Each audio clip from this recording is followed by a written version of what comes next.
Mathew Kuzhalnadan എംഎൽഎക്കെതിരെ ED അന്വേഷണം. കയ്യേറ്റ ഭൂമിയിൽ resort നിർമ്മിച്ചതുമായി ബന്ധപ്പെട്ടാണ് അന്വേഷണം. ചോദ്യം ചെയ്യലിൽ ഹാജരാകാൻ നോട്ടീസ് നൽകും. നിതിൻ സേവ്യർ ചേരുന്നു. നിതിൻ വിശദാംശങ്ങൾ. ഈ ചിന്നക്കനാൽ കയ്യേറ്റ ഭൂമിയിൽ റിസോർട്ട് നിർമ്മിച്ചതുമായി ബന്ധപ്പെട്ടാണ് ഇഡി മാത്യു കുഴൽനാടൻ എംഎൽഎക്കെതിരെ അന്വേഷണം ആരംഭിച്ചിരിക്കുന്നത്. 50 സെന്റ് സർക്കാർ ഭൂമി കയ്യേറി റിസോർട്ട് നിർമ്മിച്ചു എന്നതാണ് കേസ്. കയ്യേറ്റമെന്നറിഞ്ഞിട്ടും പോക്കുവരവ് നടത്തിയെന്ന് നേരത്തെ വിജിലൻസ് കണ്ടെത്തിയിരുന്നു. കേസുമായി ബന്ധപ്പെട്ട് വിജിലൻസും റവന്യൂ വകുപ്പും നേരത്തെ അന്വേഷണം നടത്തുകയും ഭൂമി കയ്യേറിയതാണെന്ന് കണ്ടെത്തുകയും ചെയ്തിരുന്നു. ഇതിന്റെ ചുവട് പിടിച്ചാണ് എൻഫോഴ്സ്മെന്റ് ഡയറക്ടറേറ്റ് കൂടി എത്തുന്നത്. വിജിലൻസ് എടുത്ത കേസിന്റെ ചുവട് പിടിച്ചാണ് ഇപ്പോൾ ഇഡി അന്വേഷണം നടത്തുന്നത്. ഇഡിയുടെ അന്വേഷണം ECIR രജിസ്റ്റർ ചെയ്ത് ഇഡി അന്വേഷണം ആരംഭിച്ചിട്ടുണ്ട്.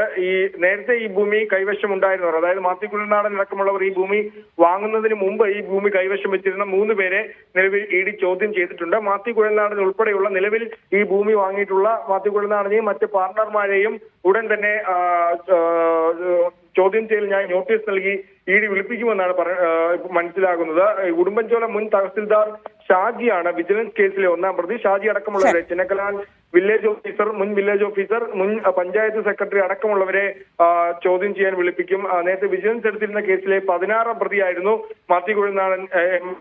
120B 140 വകുപ്പുകളാണ് വിജിലൻസ് ഈ കേസിൽ ചുമത്തിയിട്ടുള്ളത്. കൈക്കൂലി നിയമപ്രകാരമുള്ള വകുപ്പുകളും ചുമത്തിയിട്ടുണ്ട്. ഇതോടുകൂടി തന്നെ സ്വാഭാവികമായും ഇഡിക്ക് കള്ളപ്പണം നിരോധനം അടക്കമുള്ള വകുപ്പുകൾ ഈ കേസിൽ അന്വേഷിക്കാം. മാത്യു കുഴൽനാടൻ MLA 2012-ലാണ് 34/1 എന്ന സർവേ നമ്പറിൽ ഈ സ്ഥലം വാങ്ങുന്നത്. പിന്നീട് 3 പേർ പിന്നീട് 50 സെന്റ് സർക്കാർ ഭൂമി കയ്യേറി എന്നതാണ് കേസ്. പിന്നീട് ഈ 3 പേർ ചേർന്ന് മാത്യു കുഴൽനാടൻ അടക്കമുള്ളവർക്ക് ഈ ഭൂമി മറിച്ചു നൽകുകയും പിന്നീട് കെട്ടിട നിർമ്മാണ വിശദാംശങ്ങൾ നൽകിയത്.